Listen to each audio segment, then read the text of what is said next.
Great. Well, welcome everyone to Get Out the Vote. It's a new 6-part series from Making Caring Common at the Harvard Graduate School of Education. The public speaker series is one aspect of our new nonpartisan voter mobilization and civic education program. The goal of this program is to enable young people to mobilize their peers to vote, as well as to provide them with civic knowledge and organizing skills that will be useful throughout their lives. Only 40% of college students turned out in the 2018 midterm election. While that's a dramatic jump from the 19% student turnout in the 2014 midterm elections, it's a disappointing percentage for any healthy democracy. Research has found that the most effective strategy for motivating young people to register and vote is thoughtful prompting from their peers. We hope this initiative will give young adults the tools they need to do just that. And we're really grateful to all of you for joining us for the public part of this program. So today's session focuses on the history of voting rights and mobilizing Black voters. We're thrilled to welcome Cliff Albright, the co-founder of Black Voters Matter Fund and BVM Capacity Building Institute. BVM builds community and organizational capacity related to Black voting power and received national attention in 2017 when they helped mobilize Black voters during the US Senate race between Doug Jones and Roy Moore. Since then, Cliff and the BVM team have traveled throughout 13 primarily Southern states to energize voters and expose voter suppression. Cliff also hosts a weekly radio show in Atlanta and has served as an instructor of African Studies at several universities. Cliff is joined today by Hannah Neal and Tarun from our Youth Advisory Board. Hannah Neal is a rising senior from Overland Park, Kansas, and Tarun recently graduated from high school in Boulder, Colorado. So first up, we'll hear from Cliff. Then Hannah Neal and Tarun will ask a few questions, and then we'll turn it over to audience Q&A. So please drop your questions in the Q&A box, and we'll get to as many as we can. Also note that you can enable closed captioning by using the CC button at the bottom of the screen. So Cliff, I'm turning it over to you.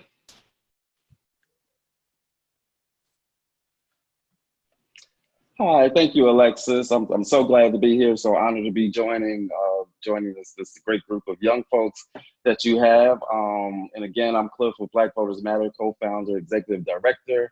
And first, I'm gonna talk a little bit about just like what Black Voters Matter is and what do we do.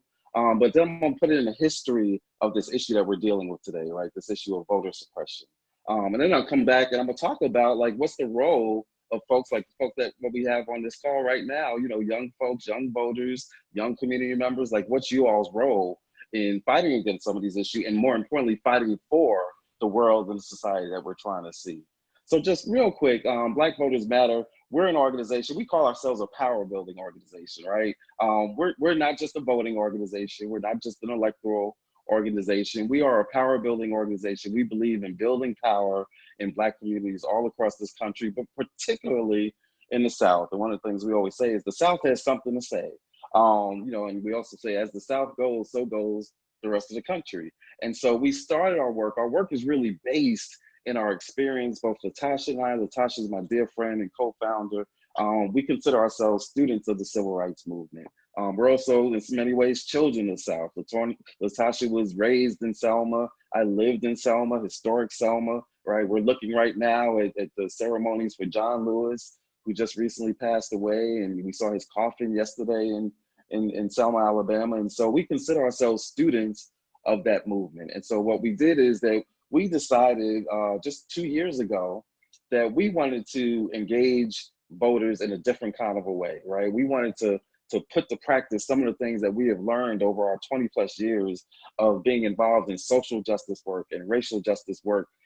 Because one of the things that we discovered is, and part of the reason why we named this organization what we named it, Black Voters Matter, is because through our years of organizing, what we learned is that there's a lot of folks that care about Black votes, but they don't care about Black voters, right? Fundamentally, they don't care about the people in their lives, but they do care about the tallies of the votes. And we wanted to go about electoral organizing and power building in a different kind of a way. And so we do this work in 10 states, mainly throughout the South, ranging all the way from Louisiana up through, you know, over to Florida and up to both Carolinas, and in a couple of northern states as well, Pennsylvania and Michigan, because we believe that these things that we've learned from the South and that are rooted in the civil rights movement are just as applicable in the North as they are in the South. And so that's the work that we do. And we partner with local groups. We get them resources, we get them tools, we get them to technology, we get them what they need, because what we know is that there's incredible work going on all around this country trying to save this democracy.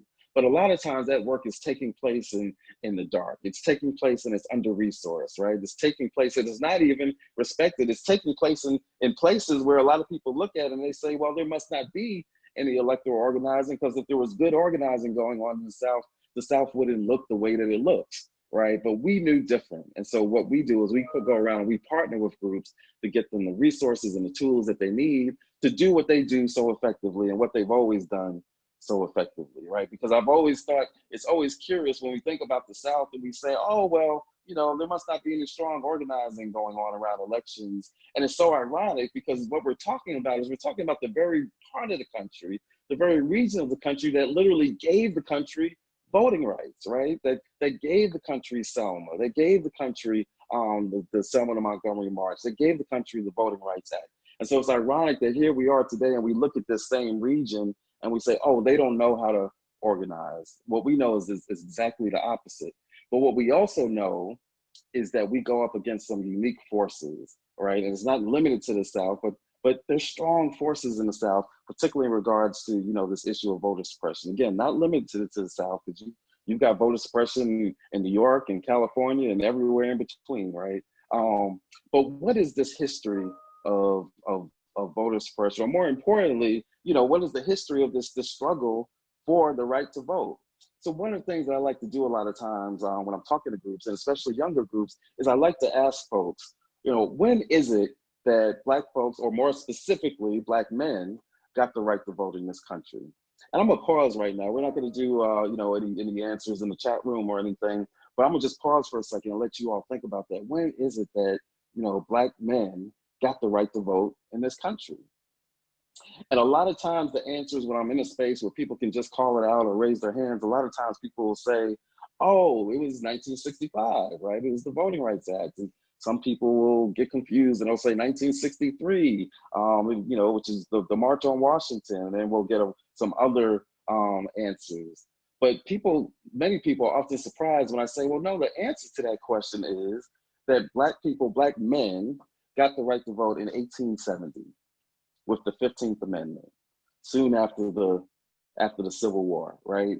And so, but we're not oftentimes taught this, right? Because when you're taught that Black folks, Black men, got the right to vote in 1870, soon after the Civil War, then the question ultimately becomes, you know, you got to start to wonder, well, then what's all this stuff about on Selma to Montgomery March and Bloody Sunday and the Voting Rights Act in 1965? Like, why would that even be necessary if there was a 15th Amendment in 1870?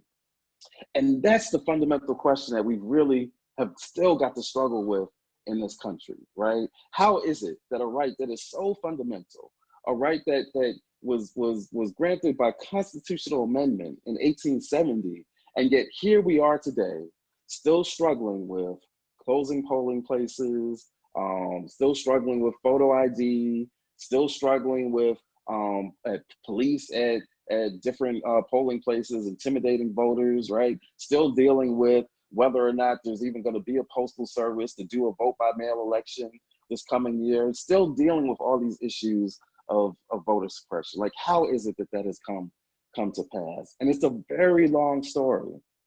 It's a very long story of what happened after 1870, right? What happened when Black folks actually had elected officials at all levels, including senators, US senators, that were actually sitting in the US Senate, right? Coming from states like Mississippi, right? That you had Black folks that were actually in control of communities and legislative seats, in control of some state legislatures, right? This is history that's lost, because then you've got to deal with how we got to a point where all of that was taken away, where you started seeing the end of the Reconstruction period, and you started to see things like, you know, poll taxes and grandfather clauses, which are clauses that said that you could not vote if your grandfather couldn't vote. And what that basically meant was that because you had so many Black folks that were coming up out of the period of slavery, whose grandfathers were enslaved and couldn't vote, then that meant that you couldn't vote. And so there are all these patterns of voter suppression and disenfranchisement and Jim Crow. In fact, some of the same disenfranchisement that we're still struggling with today in terms of felony disenfranchisement. This notion that if you commit a crime that you lose the right to vote is not something that just originated over the past 5 years or 10 years or 20 years. These are things that originated going all the way back to this period of time, right? And so we fast forward to the period of the civil rights movement and the voting rights movement, and we get the Voting Rights Act, and we start to see, you know, Black elected officials all over the country at all levels, right? But we still struggle with this issue of voter suppression. It's a spectrum of suppression. It doesn't look exactly the same as what it looked like in 1870, but it's here nonetheless. And so what I want to do is just show you a video of an experience that we had with Black Voters Matter just a couple of years ago, right here in the state of Georgia, which is where I live and where our organization is based. And so we'd like to show you that video. Good morning, how you doing? Black Voters Matter bus rolling into Louisville in Jefferson County, Georgia. Great day, an incredible gathering with some of the seniors at the center. We had an amazing nonpartisan rally this morning. We gotta have record numbers. We need y'all to get everybody in your family to the polls to send a message that we ain't going back, right? That you can't keep messing with our vote. And every time you mess with our vote, a little more mad we get. And every time we get mad, we got 5 more folks we coming with.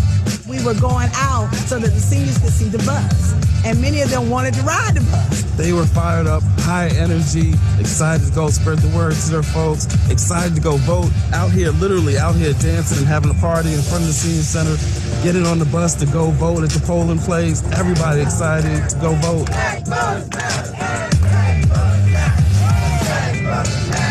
Someone had passed by and saw the seniors getting on the bus and called the county commissioner's office to tell them that we can't do that.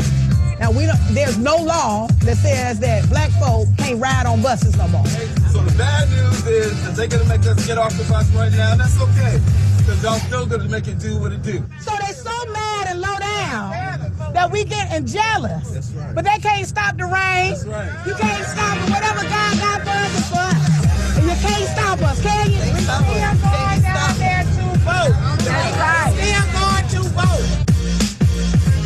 I'm Black and all proud. And somebody called the commission, the county commission, to complain because they saw all these Black folks get on this big black bus. It's the blackest bus in America. Somebody drove past, saw that, got nervous, got mad, called the county commission's office, which then called the center. And the bottom line was all the folks who had just got on the bus. And the bus was full. This is a 50-passenger bus full of folk. Had to come off the bus. There's not a candidate on this bus. There's not a party symbol on this bus. But I'm going to tell you what is on this bus. A whole bunch of black fists in the air with the word power underneath it. That's what scared them and made them say those folks have to come off that bus. The irony around this is we were invited to come. We were invited by a woman who is a leader in this community who had already talked to the county commission to let them know that we were here, had already got a permission from the center that we were here. So none of that, what happened was a real issue. What it was an intimidation factor, right? But it ain't gonna stop us. Can't stop, won't stop. Can't stop, won't stop.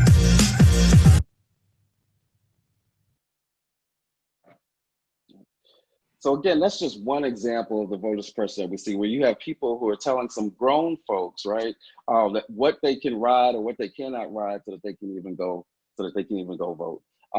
And of course, we've seen other forms of voter suppression. Just a couple of weeks ago, we were in Kentucky, where some of you may know that in Kentucky, in one county in Kentucky, the most populous county, where the city of Louisville is, that out of 600, in an area that serves 600,000 voters, that there was only one polling place, right, in the midst of the coronavirus. And so, we see things like that. We see things like closing of polling places.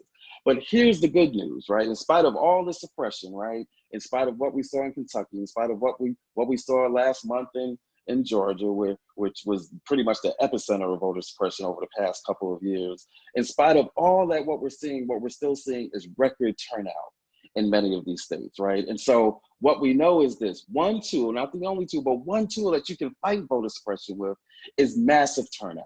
And that's what we try to do with our organization. And one of the ways that we've come across and how we do it is first and foremost to listen to the concerns of community members, right? To listen to what's on people's hearts and minds, right? It's not always about just telling people or trying to shame people into voting and telling them, you know, somebody died for you. That's true. Somebody did die and somebody bled. And for some folks, that's enough to get people to turn out. But for a lot of people, especially people that aren't regular voters, it takes more than that. It takes a real conversation. It takes a connection. It takes them letting know that they're being heard. That when they tell you that the system is broken, that our response can't just be that they're lazy or that they're crazy, right? The response has to be, you know what, there's some truth to what you're saying. But let's talk about like what we can do, what we do have the power to do, and more importantly, what is it that we want to see achieved? And so we believe that when we have those kinds of conversations, when we connect voting to some very real issues, sometimes very local issues, right? That you can get folks who aren't regular voters to come out. And when we come out, sometimes we make history. And that's essentially what we're seeing taking place right here. This is the last thing I'm gonna say. You know, what we're seeing taking place over the past couple of months in cities all across this country, over 600 cities that had some form of protest over the past couple of months during this movement around police violence and the shootings of George Floyd and the killing of Breonna Taylor, right? What we're seeing is that you saw people take to the streets, and the folks in the streets aren't your regular voters, right? But what they are is that they're passionate about this issue. And what they're telling us is, if you want us to show up as vote, and many of them are young folks, right? Young folks just like you all who are listening to this right now. And what they're telling us is what it takes to get them to show up and to take action.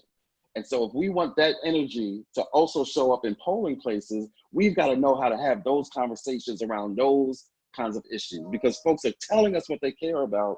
The question is, are we going to listen and figure out a way to transition that, to merge the protest politics with electoral politics?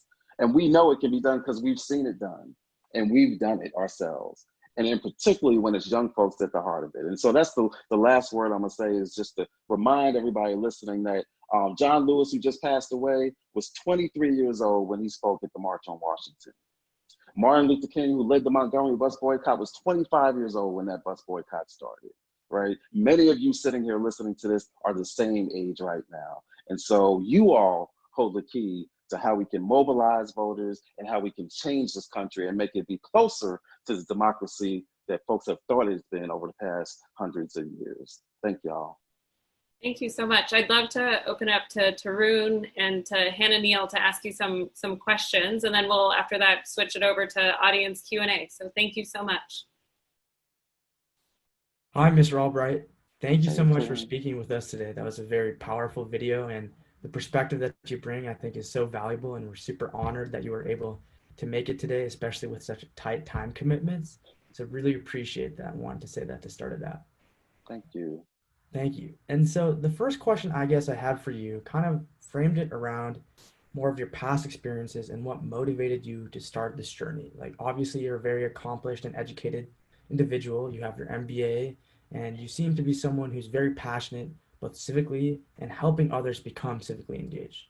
And so I just wanted to ask you, was there a specific like life-changing experience or an individual that you looked up to that started this journey for you? Or alternatively, something that you think everyone should know that would motivate them to become civically engaged? Wow, you know, there's a lot of ways I can answer that question. Thank you, Tarun. That's a great question. You know, there's a lot of ways I can answer that.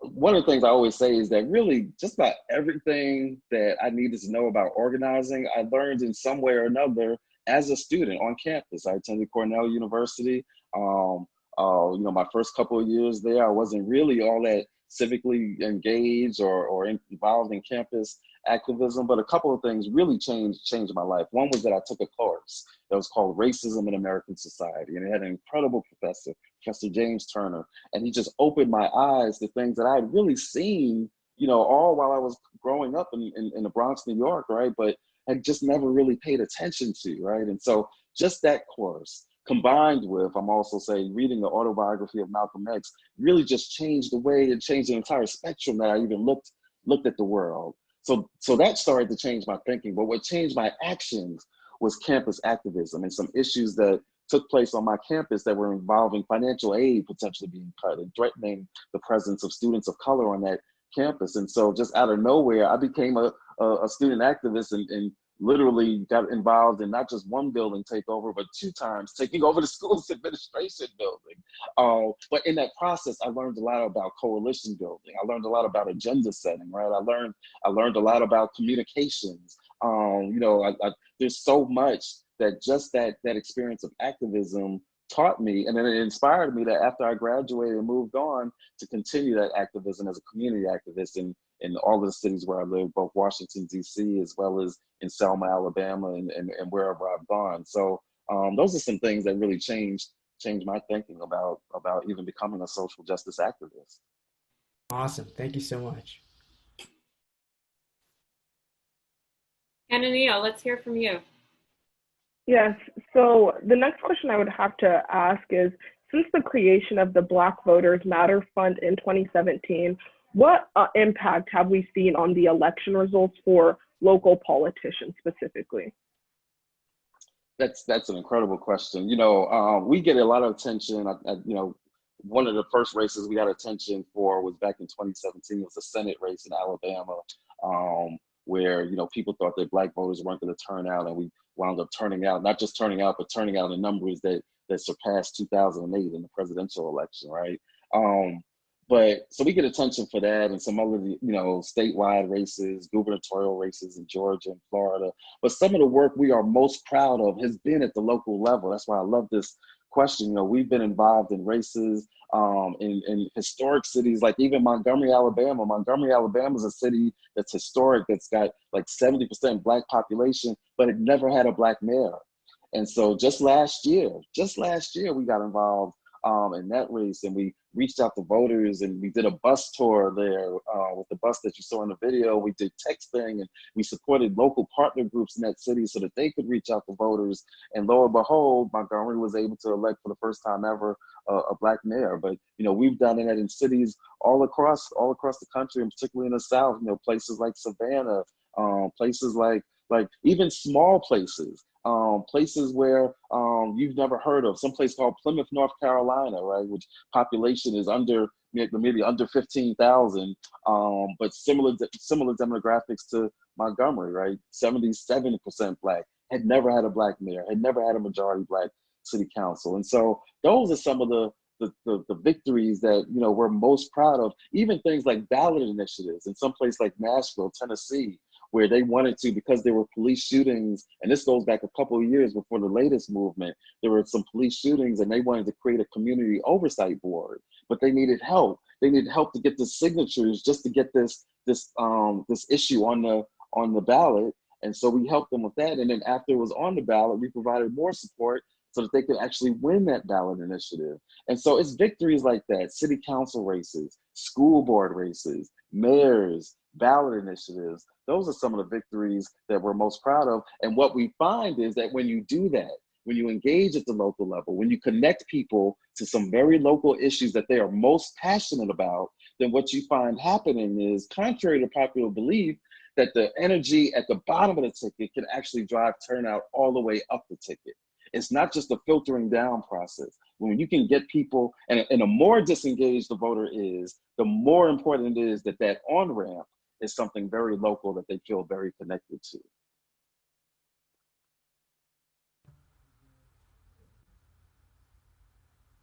Awesome. I have another question surrounding a similar topic. And first of all, I just want to say, after watching that video of the bus, I'm just completely floored and just shocked that such an experience could occur, and especially how you and your co-founder were able to handle that situation with such grace and poise. And I think that, like Michelle Obama once said, like, when they go low, you go high. And I think that you really represented that and how you handled that specific situation. And just branching off from that, like, on the topic of voter suppression, like, obviously there are some clearer cases, for example, like this bus being shut down and one voting poll in a specific area. But sometimes the line is a little more gray, whether that be like voter ID laws or other types of suppression. And one of the questions that I want to ask is, when there are these forms of a voter suppression, voter oppression, how as an individual can you make a difference towards that, right? Like, I see this problem in my community what steps can I do to change that, or what steps could I do to mobilize people or contact legislature to make a difference in these types of situations? Right.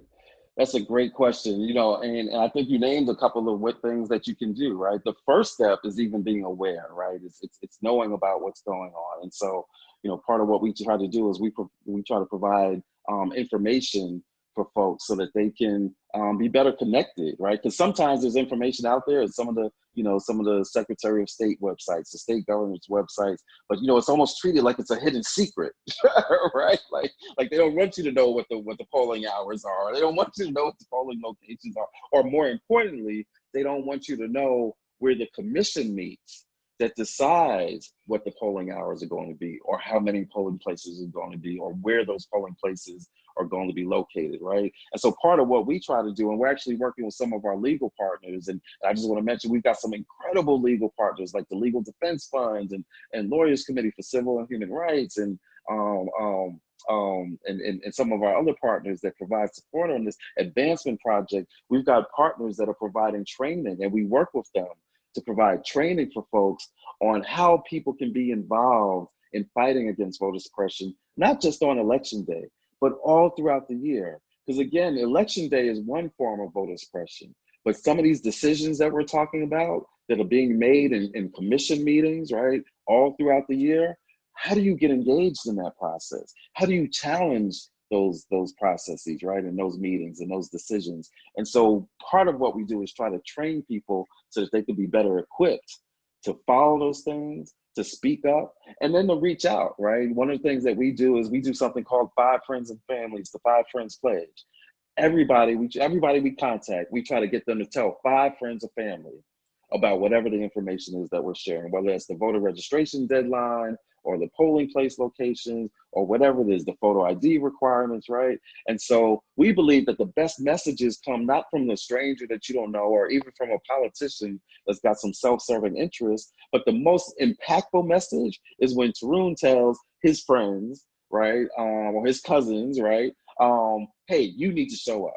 This is where you need to be. This is what's on the ballot. This is the information that you need, right? When that message comes from a trusted source, a friend or a family member, then that's when it has the most impact. So those are just a couple of things that you can do. And then there's a whole bunch of other things people can do. Like we have volunteer opportunities where people can send text messages from anywhere in the country, or do phone banking from anywhere in the country. Or we've got some elderly supporters out in California that send postcards to some of our communities in some of our states, encouraging people to vote, right? And so there's so many things and so many ways that people can get involved, both in your community, but also, even in other places.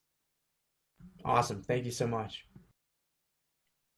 I think it's really important and interesting that you talk about this micro scale, change on a micro scale. So the question I'd have to ask is, when it comes to change and when it comes to being involved in something that brings necessary change in our community, do you think it's more important to focus on work on a micro scale and in your local community, then work to enact change on a macro scale on a national community, or vice versa? Y'all are so incredible. Y'all got me so excited over here. Think about what movement is. In fact, think about what the civil rights movement was. Like, people think that was a national movement. But what it ultimately was a series of local battles, right? In Birmingham, you're fighting to integrate the downtown businesses, and you have the Children's March at Kelly Ingram Park with the fire hoses, right? In Selma, you've got a voting rights movement that winds up in this historic clash and this beating on the bridge, right? You've got all of these events that were taking place in Mississippi. You've got, the March Against Fear, and in Little Rock, Arkansas, you've got, the integration of the schools. And it's a series of battles. Even, in fact, Brown versus Board of Education wasn't really just one case. It was a series of cases that were rolled up into this thing that we call Brown versus Board of Education. But the original case for Brown versus Board of Topeka, Kansas actually started in South Carolina. And so when you think about the civil rights movement, it was a series of local battles led by organizers, some of which we don't even remember the names of, right? And in Birmingham, Alabama, Fred Shuttlesworth was more important than Martin Luther King, right? And so fast forward now to think about today. What have we seen over the past couple of months? We haven't had a national march on Washington around police violence, right? What we had was people in Minneapolis who took to the streets, people in Louisville that took to the streets, people in New York, people in Atlanta, people in cities and towns all across this country. Again, some of these towns that you've never heard of, some of them that don't even have a Black population that exceeds 5%. But you had these protests taking place. And so now what have we seen as a result of it? We're seeing cities that are doing something that just 2 months ago was unimaginable. We couldn't imagine that cities like Minneapolis would be voting, that their city council would be voting to disband a police department, right? Or to change budgeting for a police department, or someplace like Oakland would be removing police officers from school systems, right? Or in any of the other cities where we're seeing resolutions being passed and budgets being changed and real discussion. All of this happened not because of a national march on Washington, but because you had movements and protests happening in all these cities all across the country. So the answer to your question is when we do the local work, and then we turn around and we see that taking place in 600 cities across the country, guess what? Now you've got a national movement and you can start talking about that macro level change. And there is macro level to be changed on all of these issues. There's federal policy that needs to be changed. There's Supreme Court changes that need to take place, right? But it's gonna be the energy that started on these local streets that ultimately is what produces all of that. Thank you so much. Thank you. I have some questions from our audience that I wanted to share with you, and I want to combine two really quickly. So from Joran, his question is, we've seen how systemic issues of anti-Black racism have been problems in both Republican and Democratic administrations. Because of this, how do you court Black voters who don't see the electoral process as a viable way to create change in their communities? And then Allie writes, I work with high school students in one of the most impoverished areas of Massachusetts, and many of them are very cynical about voting. So how can we best tackle Black and brown voter cynicism heading into this November's election and future elections? Right. Yeah, those are great questions, and they're very much related, right? Because I think part of the way that we attack the cynicism, right? Part of the way that we address like the past failures that people have seen is one, to acknowledge them, right? And so when people say, again, hey, you know, this person was president and we had problems, and this person was president and we had problems, part of the answer is to recognize that there are structural problems that go past any one individual or any election cycle, right? And so to acknowledge that the criticism is legitimate criticism, but then to take the conversation further. And what happens is when you can acknowledge that, now we can have a conversation. See, what happens a lot of times is when people raise those cynicisms and those criticisms that you're talking about, particularly when it comes from young people, they get dismissed, they get written off, and then we try to shame them, right? And that's a conversation breaker, right? And so part of where we start the process is by acknowledging the critique, by acknowledging the cynicism, by acknowledging the frustrations. And then we can have a real conversation. And so again, just looking at what's going on now, some of the folks that have been in the streets over the past couple of months fit into this category. Part of the reason they're in the street is because they're frustrated with the electoral process and they don't believe it works. And so they take to the streets, right? And that's perfect, that's fine. But at some point, what you start to see is that they start asking, okay, we want to get, we want to get changes in the police department, right? We want to, whether it's defund, wherever you agree, but they want to see changes. And so at some point, what you've started to see is that some of the folks in the street have said, you know what, we might need to take this to the city council meeting so that we can challenge, right? And then once you figure out that you got to take it to the city council meeting, then you start to think, well, wait a minute, what if instead of having to persuade these folks who are on the city council, what if the folks on the city council came from our movement? And so you start to see that there's a direct line between what you were fighting for in the street and the electoral process of being able to put somebody in those positions who you won't have to fight against or protest or shout about, but that they actually come from the movement, right? And so when we talk about this electoral process and listening to these criticisms, that's what we're trying to do. We're not just trying to convince people to participate in the same old process. We always tell people part of what we try to do at Black Voters Matter is get people to see we need to turn the whole process upside down.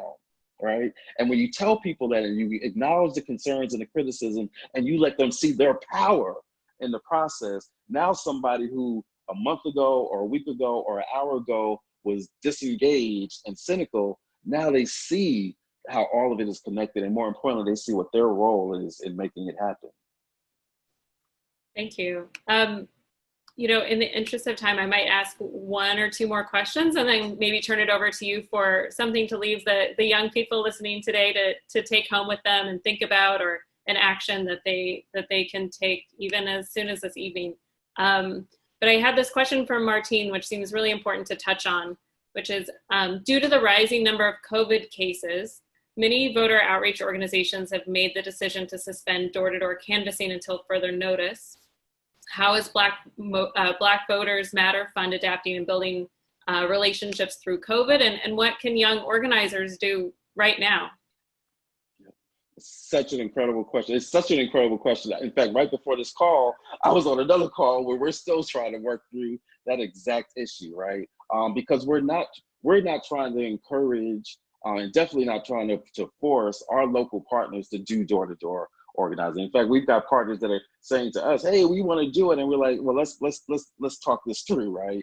How can we do this safely, or how can we use some of these other tools to get to the same kind of impact without, you know, putting ourselves and putting our voters at risk?" And so it's a hard question, because there's nothing like that feel that you get from doing the door-to-door outreach and being able to have those conversations at the door. But I mean, but we're in a strange situation. We're in a historic situation. And so part of how we've answered that has been that when the pandemic first started, we shifted everything to not even have voter conversations, but to just have conversations about the pandemic, about the health crisis, to share information about, this was early on, the basic information about sanitizers and washing your hands and wearing masks. And we did a whole texting campaign. We text, you know, at least 500,000 people just around letting them know what resources were available to deal with coronavirus issues, to get food programs for children that weren't in school, right? Or where they could find masks, or where they could find testing. And so we shifted a lot of our organizing to just dealing with that issue in and of itself, because there's nothing worse than going to a voter and trying to talk to them about an election as if we're in the midst of just any old election cycle, right? Like it's just business as usual. And so that was the first part of what we try to do, was just to deal with the health crisis itself and get useful information. But the other part was to then shift to, okay, how do we use some other techniques, some virtual tactics, texting and phone banking and social media, so that we can get some of the same information across to people. And then how do we engage in making sure that as many people as possible are able to take advantage of vote by mail, right? Which is not the end all be all. It's not the perfect solution. We know that you can have suppression and vote by mail the same way that you can with like in-person voting, right? We know that there are all kinds of issues over, you know, whether or not just postage, and postage is paid, and is the vote by mail done based on a postmark deadline, or is it based on it being received by election day, right? And so there's all kinds of pitfalls, but what we know is it's the safest way for our people to engage in this democracy, to build our power without putting our lives at risk. So those are some of the ways that we're trying to spread the word, and some of the issues that we're trying to deal with. We're actually suing some state governments that aren't trying to expand vote by mail, but we're trying to force them to deal with this health crisis and to get open access to everybody, not just people that are above age 75 or who can prove that they have it. Just the risk alone is enough why all of these states should be expanding access. Thank you so much. So it looks like we're just about at time. So I'm wondering if you could send us off with our 1 to 2 takeaways. Just a real quick takeaway is this. You know, I talked a couple of times about Selma, and you know, I like to share a story about Selma, about how Bloody Sunday and the Selma to Montgomery March came to pass. I'm not going to go into the full story, but suffice it to say, there was a young man, high school student actually, who was involved in the Birmingham movement in 1963. And he got involved really by accident, because he went to a mass meeting because there was a girl there that he liked. And he was following the girl around and wound up at the mass meeting. And next thing you know, he was participating in the Birmingham movement. Fast forward, he gets involved in the movement, and then he winds up following Dr. King and SNCC to Selma, and he's in a meeting and he gets arrested and he's in jail, and it's because he's in jail that there's a nighttime rally, and it's at that nighttime rally that a young man named Jimmy Lee Jackson was murdered by state troopers. It's because of the murder of Jimmy Lee Jackson that some of the organizers then wanted to do a march from Selma to Montgomery, right? Originally from Perry County to Montgomery, but it became Selma to Montgomery. And then that becomes the day that we know as Bloody Sunday, where John Lewis and many others got beat up on the bridge on Bloody Sunday, which then leads to the Voting Rights Act.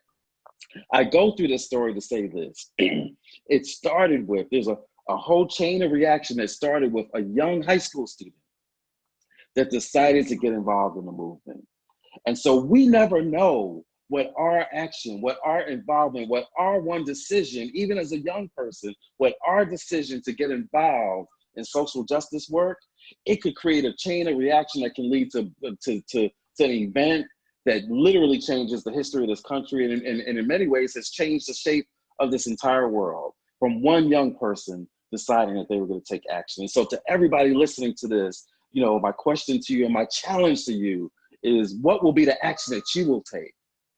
And then what is going to be the historic change that may come from your decision to take that action? That's the challenge that I have for you all listening. And I'm so excited because I know that you're all going to take up that challenge. I can't wait to see the change that you all create.